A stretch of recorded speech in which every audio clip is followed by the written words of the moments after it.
आशक इजोत में अहाँ के स्वागत अछि। यह कार्यक्रम हमरा के एकटा अवसर प्रदान करैत छथि कि हम बाइबल सँ जुड़ल चीज के अध्ययन क सकी आ यह जानू कि हमरा जीवन के लेल परमेश्वर के इच्छा की अछि। ई उद्देश्य के संग हम यह कार्यक्रम अहाँ के लेल प्रस्तुत क रहल छी। कृपया क देखू आ सुनू ताकि परमेश्वर अहाँ के जीवन के मार्गदर्शक ठहरे।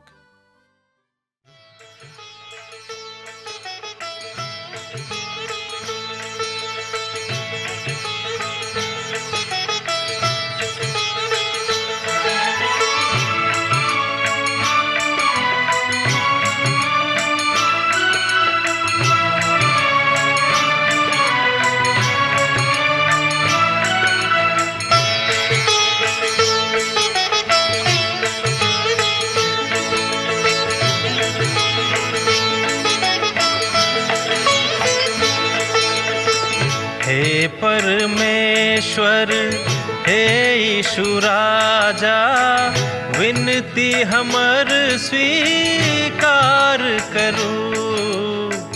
हे परमेश्वर, हे यीशु राजा, विनती हमर स्वीकार करू। आदि में वचन छलहुँ, वचनक संग छलहुँ। आदि में वचन छलहुँ, वचनक संग छलहुँ। वचन सँ सब किछ आहि बनैलहुँ। वचन सँ हमरा उद्धार करू। हे परमेश्वर, हे यीशु राजा, विनती हमर स्वीकार करू। हे परमेश्वर। आशा के इजोत मैथिली कार्यक्रम में हम एक बेर और अहाँक अभिनंदन प्रभु यीशु मसीह के मीठ आ पवित्र नाम सँ कऽ रहल छी। हमरा सब आजुक दिन ओबद्याह के पोथी के अध्ययनक समापनक लग पहुँच गेल छी। अर्थात हमरा लोकनि आजुक दिन एहि पोथी के एक अध्याय के 15 पद सँ लऽ कऽ 21 पद धरि देखब। तहनाउ आजुक अध्ययन हमरा सब एहि पोथी के 15 पदक पढ़ि कऽ आरंभ करब। एहि बातक हम एहि रीति सँ देख सकैत छी। प्रभुक दिन, किएक तऽ समस्त आन जातिक ऊपर प्रभुक दिनक औनाइ बड नजीक में अछि। जेना अहाँ कयने छी ओही तरह अहूँक संगे कयल जायत। अहाँक व्यवहार घुरि कऽ अहींक माथा पर पड़त। एहि बातक हमरा लोकनि देखैत छी ओबद्याह पोथी तकर 1 अध्याय और तकर 15 पद में। किएक तऽ प्रभुक दिन बड़ नजीके अछि। अब हम अहाँके पुनः ओहि बातक स्मरण दियाबऽ जा रहल छी। प्रभुक दिन एकटा तकनीकी अभिव्यक्ति अछि जे ओहि काल में ओहि विषय में बताबैत अछि। जे काल महाक्लेशक कालक साथ आरंभ होइत अछि। अहाँ बा हम तऽ अखन मसीह के अनुग्रह के दिन में जियैत छी। हमरा सभक युग में एहि बातक ऊपर जोर देवल जा रहल अछि जे पवित्र आत्माक ऊपर हमरा लोकनि आश्रित छी आ सब गोटे जे केओ प्रभु यीशु मसीह के अपन अपन उद्धारकर्ता के रूप में ग्रहण कऽ लेने छथि, हुनका सभक जिंदगी में पवित्र आत्मा के इजोत प्रकट भऽ रहल छनि। हुनका सभक ऊपर ओ प्रकट भऽ कऽ वस्तुतः वास्तविक रूपे ई काज कऽ रहल छथि। अर्थात विश्वासी के जे जिंदगी छनि आजुक युग में ओ कलीसिया के साथे सन्निहित छनि, समाहित छनि आ ओहि कलीसिया में प्रभु के काज भऽ रहल छनि। किएक तऽ कलीसिया प्रभु के अंग छिकै। एहि बातक हमरा लोकनि पवित्र पोथी बाइबिल सँ सीखने छी, बाइबिल सँ एहि बातक ज्ञान प्राप्त केने छी। प्रभुक दिनक आरंभ होइत अछि और एहि दिनक आरंभ अन्हार और घोर अन्हार सँ होइत अछि और यह महाक्लेशक अर्थात न्यायक दिन होइते। ओहि महाक्लेशक कालक बाद पवित्रताक सूरज उदय अर्थात जिंदगी के पाँखी लगा कऽ होइते और यह दिन प्रभु यीशु मसीह के अयबाक काल सेहो होइते। और यह ओहि ठाम अर्थात अपन राजक स्थापना करबाक लेल औताहा एहि धरती पर।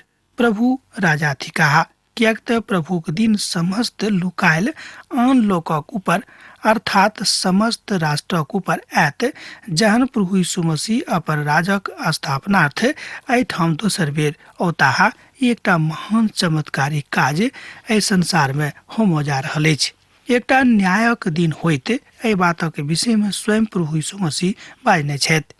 मत्ती रचित सुसमाचार तकर 25 अध्याय में ओ एहि बातक बाजने छथि। आ तकरा बाद एही बातक ऊपर प्रकाशनक पोथी में हमरा लोकनि देखै छी तकर 21 अध्याय के 11 पद से ल क 15 पद में एही बातक ऊपर बतावल गेल अछि। ओ सुफेद सिंहासनक सन्मुख में सभक न्याय होइत। हाँ, ई देखल गेल अछि जे एही बातक ऊपर विद्वानक मत अलग अलग छनि। हम अहाँक अपन निजी विचारक देब, अहाँ अपन विधाक गमा सकलहुँ हैं जो अहाँक मेमनाक ऊपर भरोसा नहीं अछि। आर एहि बातक एहिठाम हम अहाँके बाजि रहल छी जे जो अहाँके विश्वास कमजोर भऽ रहल अछि तहन मेमनाक दिन अहाँ स्वयं पर भरोसा नहीं करब, अर्थात जहन मेमना औताहा ओहि काल में अहाँके विश्वास कमजोर भऽ जायत। ओबदिया एहि बातक एहिठाम सेहो बाजि रहल छथि, कियाक तऽ ओबदिया एहि बातक अनुभव करने छथि कि अंतिम काल में मनुखक मन छोट भऽ जेतनि और ओ परमेश्वर से अलग भऽ जेताह। प्रभुक दिन समस्त राष्ट्रक ऊपर बड़ नजीक में अछि। ध्यान दियौ, प्रभुक दिन समस्त राष्ट्रक ऊपर बड़ नजीके में अछि। हुनक अर्थ छनि जे एदोम अंतिम काल में पुनः राष्ट्रक रूप में बनावल जेताह। आ जो अहाँके बातक ऊपर शंका अछि तऽ इजरायली के ऊपर अर्थात इजरायली राष्ट्रक ऊपर देखियौ। 2500 बरख धरि इजरायली एकटा राष्ट्र नहीं छल, मुदा 1948 ईस्वी में ओ पुनः एकटा राष्ट्र बनि गेलैक। आ जहन ओ ओबदिया एहि बातक कहैत छथि जे प्रभुक दिन समस्त आन राष्ट्रक ऊपर बड़ नजीक में अछि, तहन हम एहि बातक कियाक नहीं मानै छी। ओ समस्त राष्ट्र अछि जे समस्त राष्ट्र प्रभु का इनकार कऽ देने छै, हुनका सभक नजर में प्रभुक दिन दिखाई पड़तैक। प्राचीन कालक छलाह, ओहि समस्त राष्ट्रक बनावल जायत और ओहि समस्त राष्ट्रक न्याय सेहो कयल जेतैक। पवित्र बाइबलक किछु महान विद्वान एही बातक मानैत छथि जे एदोम परमेश्वरक पूर्ण न्यायक अनुभव करताह आ प्रभु यीशु मसीह स्वयं न्यायक समस्त प्रक्रिया अपना हाथ से ओ करतैथ। तहन एदोम और हुनक सहयोगी के न्याय आवश्यक हैत। यशायाक पोथी तकर 63 अध्याय 1 पद से ल क 6 पद में एही बातक बतावल गेल अछि। अर्थात ओतऽ अहाँ पढ़ि कऽ बातक सत्यापन कऽ सकलहुँ हैं। अहाँ ध्यान दियौ जे एकटा राष्ट्र परमेश्वरक सम्मुख में उत्तरदायित्व राखैत अछि, ओहि समस्त राष्ट्रक परमेश्वर पूछताह आ हुनका सँ स्पष्टीकरण लेवल जेतैक। प्रभुक वचन एही बातक स्पष्ट कऽ दैत अछि। उदाहरणक लेल व्यवस्था विवरणक पोथी तकर 21 अध्याय 1 पद सँ ल क 3 पद में अहाँ ई बातक देखै छी, ओतौ एही विषय के ऊपर जोर देवल गेल अछि। हमरा सब पढ़ै छी, आ जँ अहाँ एहि देशक मैदान में जे परमेश्वरक अहाँके दऽ रहल छथि, अर्थात जिनका परमेश्वर अहाँ दऽ रहल छथि, अहाँ जँ कोनो मारल गेल मनुखक सब ओतऽ पड़ल मिलैक और हुनका केओ मारि देने छथि तऽ ई मालूम नहीं पड़ैक, तहन अहाँके घरम वृद्ध और न्यायी निकैस कऽ ओहि सब सँ चारू दिसक एक एक नगरक दूरी के नापैक। ई बातक हमरा लोकनि व्यवस्था विवरणक पोथी 21 अध्याय के 1 पद और 2 पद में देखै छी। आगाँ हमरा लोकनि 3 पद में एहि तरह देख सकलहुँ हैं, जो अहाँके लग पवित्र बाइबिल अछि तहन अहूँ पढ़ि कऽ देखियौ। आ तहन जे नगर ओहि लाशक सबसँ निकट ठहरैक, हुनक धर्म वृद्ध एकटा एहन कालेटक राखैक जकरा सँ कोनो काज नहीं लेवल जायक आर जकरा ऊपर जुआ कहियो नहीं राखल गेल होइक। एहि बातक हमरा लोकनि एहिठाम देखै छी व्यवस्था विवरणक पोथी 21 अध्याय तकर 3 पद के। अब ई देखावल जायक जे ओहि मारल गेल मनुखक जतऽ फेंकल जायक, ओहिमे सँ कोन नगर में सबसँ बेसी नजीक में अछि। हमर विचार में परमेश्वर एहिठाम एकटा बड़ महान विचारधारा के दऽ रहल छथि। अर्थात जे क्यों प्रभु यीशु मसीह के विश्वासी छथि, अर्थात जे स्वयं कई मानैत छथि कि हम स्वर्गीय निवासी छी, अगर अर्थात हमरा स्वर्गीय नागरिकता भेटल अछि, अर्थात एहि ऊपर हमरा लोकनि गप कऽ रहल छी, तहन अगर मगर करला से नहि, मुदा विश्वास के पराकाष्ठा पर आबि कऽ स्वयं के ओहि कसौटी पर सिद्ध करबाक अछि। और कलीसिया के मुखिया तऽ स्वर्ग में छथि, आ ई बातक सत्य अछि, अर्थात एहि बातक सत्यता के सबके बुझबाक अछि। मुदा पैर धरती के ऊपर छनि, अर्थात कलीसिया के पैर एहि धरती पर अछि। विश्वासी सभक ई काज रहनि जे जतऽ ओ एहि धरती पर छथि, हुनक देश वा धरती आ हुनक परमेश्वरक देवल गेल भूमि जतऽ ओ रहैत छथि, हुनक काज सँ ओ तृप्त कऽ देक आ प्रभावित कऽ देक। भने अछि कि नहि, एहि बातक ऊपर ध्यान नहि देबाक अछि। ई विश्वासी के काज छनि। विश्वासी के राजनीति में सेहो हिस्सा लेबाक छनि, कियाक तऽ ओ जानैत छथि कि वास्तविक रूप में विश्वासी जे छथि, जँ ओ राजनीति में हिस्सा लेताह तऽ राष्ट्रक कल्याण भऽ जेतैक, कियाक तऽ परमेश्वर हुनका संगे रहै छथिन। परमेश्वर हुनका पर बड़ आदर सँ देखैत छथि, जे केओ परमेश्वरक महिमा के उजारित करबाक लेल, जागृत करबाक लेल ठाढ़ भऽ जाइत छथि। हुनक देशक लेल प्रयोग करताह बहुत लोकक ई विचार छनि। जे केओ परमेश्वरक लोक छथि, हुनका ई काज नहि करबाक अछि, मुदा हम बाजब कि हुनका करबाक अछि, कियाक तऽ आजुक युग में जाय तरहक घिनौना स्थिति के हमरा लोकनि देखैत छी।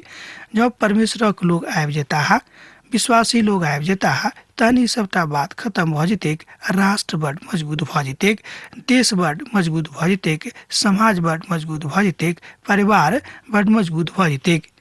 कियाक तऽ विश्वासी के नहि अयबाक छनि, तहन ओ एहिठाम आबि कऽ की कऽ रहल छथि? प्रभु के विचार नहीं छनि से हम नहीं बाजब, हमर राष्ट्र परमेश्वरक लेल जिम्मेवार छथि। तहन एहि बातक के समझता है, आ एहि बातक के निमोता है, आ हमरा सब एहि बातक भागीदारी छी। आ ई अर्थ नहीं लगावल जाय जे परमेश्वर राष्ट्रक न्याय एहिठाम एहि अवधारणा में नहीं कऽ रहल छथि वा नहीं करता है, जे ओ राष्ट्रक अर्थात यीशु के ग्रहण कयने छथि कि नहीं, अर्थात ध्यान देबाक अछि जे ओ राष्ट्र प्रभु यीशु मसीह के ग्रहण कयने छथि कि नहीं। कोनो राष्ट्र हृदय खोल कऽ मसीह के ग्रहण नहीं कयने छथि। एहि बातक ओ अपन ज्ञानक आधार पर बाजि रहल छथि। प्रभु के एकटा महान दास ओ कहै छथिन कि एकर अर्थ यह भेलै कि न्यायक दिन में ओहि समस्त राष्ट्रक प्रभु के सम्मुख में ठाढ़ होमय पड़तैक आ हुनक न्याय के देखऽ पड़तैक कि वस्तुतः हुनक न्याय भऽ रहल छनि कि नहीं। बहुत राष्ट्र आजुक युग में अछि एहि धरती पर जे मसीह के राष्ट्र कहाबैत अछि, मुदा ई सत्य नहीं अछि। ओ नामधारी लोक सब छथि, मुदा वस्तुतः ओहि धरती के लोग छथि, अर्थात एहि संसारक लोग छथि। ओ परमेश्वर के नहीं मानैत छथि, अर्थात परमेश्वर के नहीं माना लोकक नहीं माने वाला लोकक एहिठाम धरती के लोग बाजल गेल छनि। एकर मतलब यह भेलै कि ओ पूर्णतः संसारिक छथि। हुनका प्रभु सँ, हुनक आत्मिक जीवन सँ, पवित्र पोथी के पवित्र वचन सँ, जीवित वचन सँ किछु लेनाइ देनाइ नहीं छनि। ओ अपने में मस्त छथि, मगन छथि, आ खूब नीक रीति सँ स्वयं के आगाँ लऽ जा रहल छथि। आ ई बुझैत छथि कि हमरा कहियो परमेश्वरक आवश्यकता नहीं पड़त। मुदा वास्तविकता ई नहीं थिक, अर्थात वास्तविक जे विश्वासी राष्ट्र सब आजुक युग में नहीं छथि, हुनक न्याय स्वयं हुनका सभक माथा के ऊपर आबि जेतैक। आ जहन योग आ एहिठाम ओबदियाह एहि बातक बड़ नीक रीति सँ भविष्यवाणी कऽ रहल छथि। एदोम नष्ट कयल गेलै के प्रथम एहि राष्ट्रक ऊपर बेबीलोन अपन अधिकार कऽ नेने रहथि, आ यरूशलेमक नष्ट कयलाक बाद ओ एहि नगरी के एहि पहाड़ी देशक पूर्णतः नष्ट कऽ देने रहथि। हम एहिठाम देखैत छी कि जाय बातक भविष्यवाणी ओबदियाह कयने छलाह से पूर्ण भेलैक। आ पूर्णतः बाद में रोमी सब एदोमी राष्ट्रक नष्ट कऽ देने रहथि, जे कने मने बचि गेल रहैक। रोमी सब आबि कऽ एदोमी राष्ट्रक पूर्ण रूपे नष्ट कऽ देने रहथि। एहि बातक गवाही हमरा लोकनि इतिहासक पोथी में सेहो देखैत छी। सामान्य इतिहास सेहो एहि बातक बताबैत अछि। आ जहन ओ सब AD 70 में यरूशलेमक नष्ट कयने छलाह, वही काल में एदोम राष्ट्र एहि धरती पर नहीं रहैक। ध्यान दियो, जाय काल में वो सब AD 70 में यरूशलेम को नष्ट करने चला। वही काल में एदोम राष्ट्र ए धरती पर नहीं रहे आ तकरा बाद ए राष्ट्रक नाम नहीं सुनल गेल रहे। आ जो एदोमो के सहस्राब्दी के काल में आबि जेते तहन एहि बात में हम बड़ आनंदित भ जायब, आनंदित होब, कियाक तऽ परमेश्वर हुनका न्याय करबाक लेल हुनका न्याय कारणे एहिठाम एहि संसार में पुनः उत्योगित कऽ देता, अर्थात पुनः बना देथिन, अर्थात वो आनंदित रहता। आ जे केओ परमेश्वरक लोक छथि हुनका एहि बातक देख कऽ बड़ आनंद भेटतनि। जे केओ परमेश्वरक संगे आनंदित रहैत छथि हुनका सँ बढ़ि कऽ आ दोसर केओ हुनका नजरी में नहीं छथि। जाहि तरह अहाँ हमर पवित्र पहाड़ पर पीलो हैं, वही तरह समस्त जाति सब लगातार पियत रहता है, मुदा वो सुलक पियत रहता है और एहन भ जेता है जेहन कहियो भेल नहीं रहे। ए बातक हमरा लोकनि उपदेश पोथी 1 अध्याय और तकर 16 पद में देखे छी। एठाम बड़ अस्पष्टता के साथ ए बातक बताओल गेल अछि। दोसर शब्द में परमेश्वर एदोम सँ बाजि रहल छथि जे जेना अहाँ सब पीतो हैं वही तरह अहूँ सभक संगे न्याय कयल जायत। प्रभु यीशु मसीह कहला है जेना अहाँ न्याय करे छी वही तरह अहूँ संगे न्याय कयल जायत और समस्त राष्ट्रक न्याय कयल जायत। आर ई बात समस्त बातक कहल जायत अछि जे ओ एहि बातक कहल जायत अछि जे न्याय तऽ परमेश्वर करता है, अहाँक बा हमरा ए बातक नहीं करबाक अछि, मुदा प्रार्थना करबाक अछि कि हे प्रभु अहाँक न्याय अबैया अछि, हमरा तैयार करू जाहिसँ हम अहाँक न्यायक सन्मुख में ठाढ़ नहीं भऽ सकी, अर्थात ठाढ़ नहीं रही। इसराइली के पुनर्स्थापना हेतै। अब हमरा सब एहि पोथी के अंतिम महत्वपूर्ण विभाजन के लग में आबि गेल छी, जकर आरंभ 17 पद सँ लऽ कऽ 21 पद धरि होइत अछि। और कियाक ई पद बताबैत अछि इसराइली राष्ट्र के स्थापना। दोसर गप में हम बाजि सकलहुँ हैं कि ई पद सब इसराइली के पुनर्स्थापना और एदोम के विनाशक विषय में कहैत अछि, अर्थात एहिठाम प्रभुक महान दास प्रभु के दिस सँ नियुक्त एहिठाम एहि धरती पर हुनक बजनिहार एहि बातक बाजि रहल छथि उपदिया जे अहाँ एहि बातक नहीं बुझियो कि परमेश्वर एहि सबटा राष्ट्रक अनेरे छोड़ि देथिन आ हुनका संगे न्याय नहीं कयल जेतै।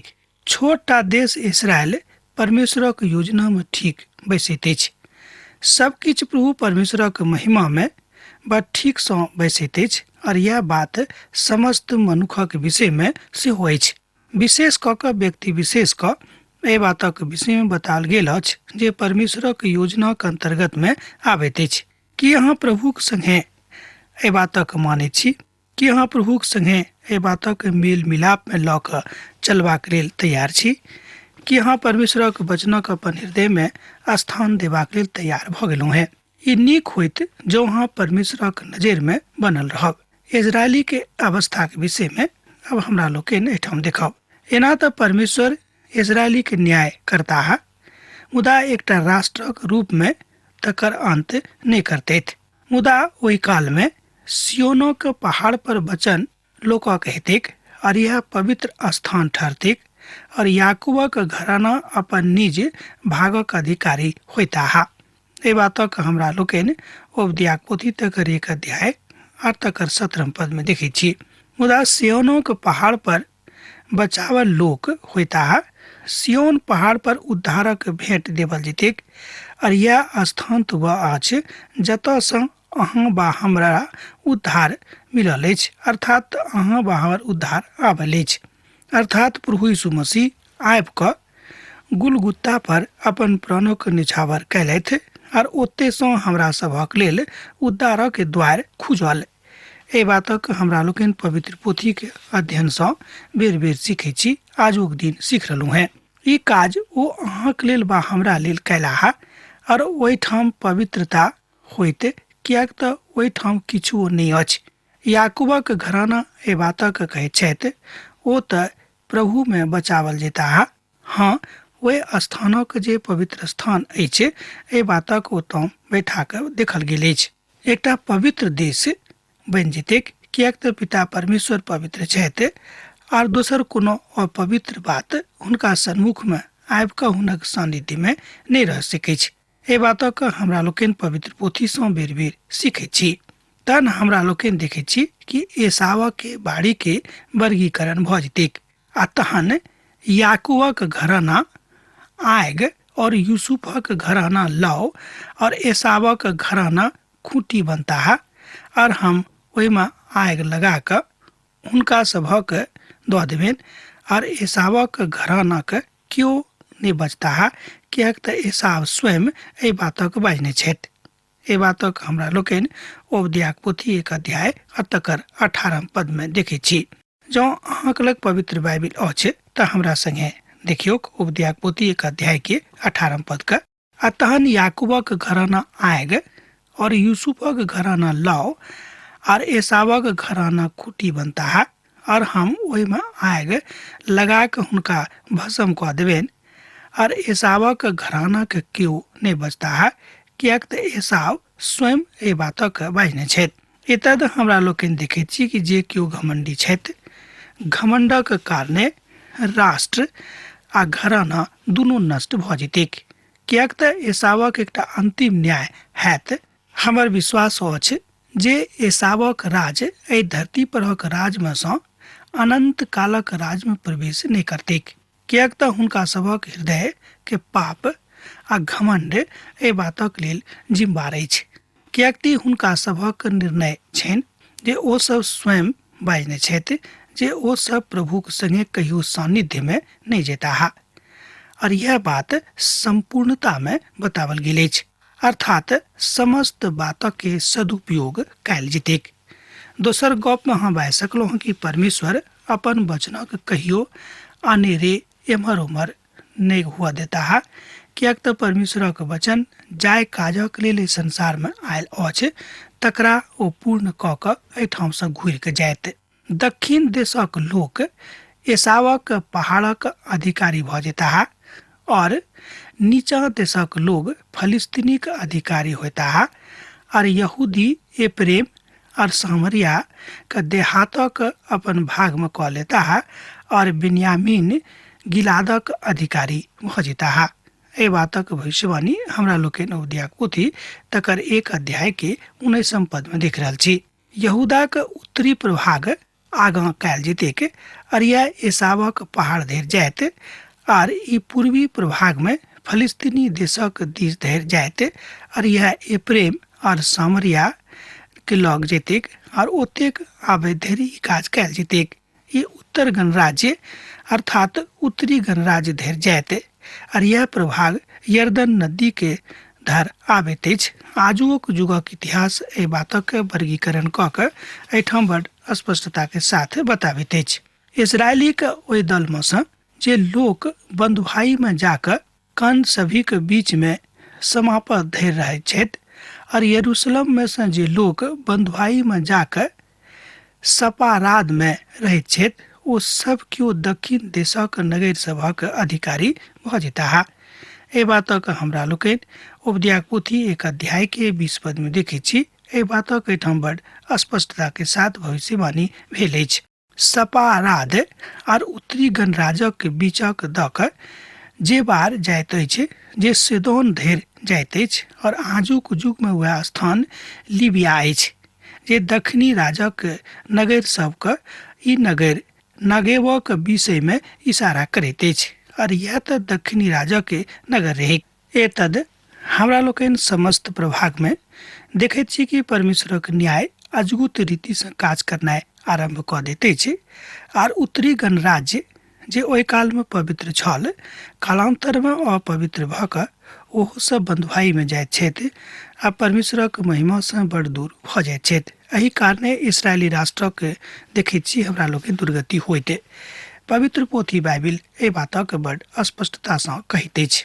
उद्धार करऽ वाला एसावक पहाड़क न्याय करबाक लेल सिय्योन पहाड़ पर चढ़ि जेता है और राज्य यहोवा के भऽ जेतनि। ओबद्याक पोथी तकर 1 अध्याय और तकर 21 पद अर्थात आखिरी पद एहि बातक कहैत अछि। मुदा ओ सब तऽ अखन धरि 30 अर्थात भूमि के ऊपर अधिकारी भेल छलाह।